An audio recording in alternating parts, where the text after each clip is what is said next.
Could private equity be influencing the care you receive after a workplace injury? It's a provocative question, but one that deserves careful consideration. This story begins with a deep dive into the world of private equity investment and its surprising relationship with workers' compensation systems. Private equity firms, with their vast resources, have been eyeing the lucrative field of workers' compensation for years. They've seen an opportunity and seized it. But how does this work? What are the steps involved? First, these firms buy into state workers' compensation funds. This investment gives them a stake in the system, and the returns can be substantial. Over the last 2 decades, these investments have yielded a 50% return for private equity investors. To put that into perspective, that's double the return seen in other insurance investments like auto or homeowners insurance. But the story doesn't end with the investment. Once these firms have a stake in the system, they begin to influence how it operates. This is where Dr. No and Dr. Yes clinics come into play. Dr. No clinics are so named because they have a reputation for denying claims. The idea is that by denying or delaying care, these clinics can save money for the workers' compensation system, and by extension, the private equity firms invested in it.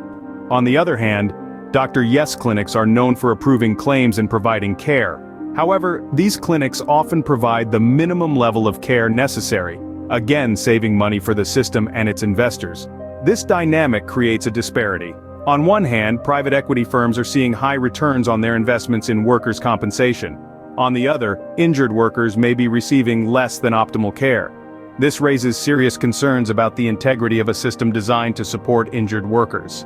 In summary, private equity firms are investing in workers' compensation systems and operating Dr. No and Dr. Yes clinics. These investments are proving highly profitable, with returns of 50% compared to 25% in other insurance investments. However, this financial success comes with significant implications for injured workers and the integrity of the workers' compensation system. As we reflect on these revelations, it's crucial to remember the purpose of workers' compensation: to support and care for those injured at work.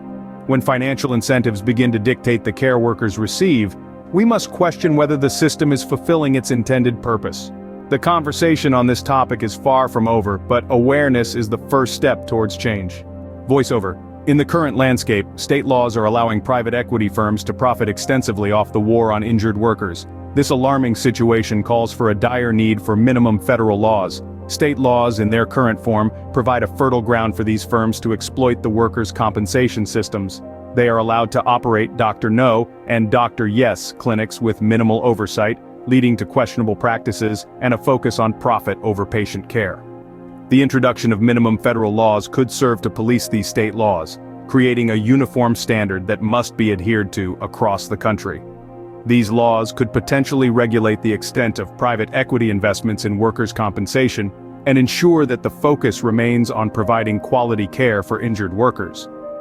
Such legislation could also curb the practices of private equity firms, forcing them to consider the welfare of workers rather than just their bottom lines. The grand bargain for injured workers is at stake. It's time for a change. It's time to ensure that the workers' compensation system is used for its intended purpose: to support and care for those injured at work, rather than being exploited for profit. In the next scene, we will explore potential solutions and the role each one of us can play in bringing about this change.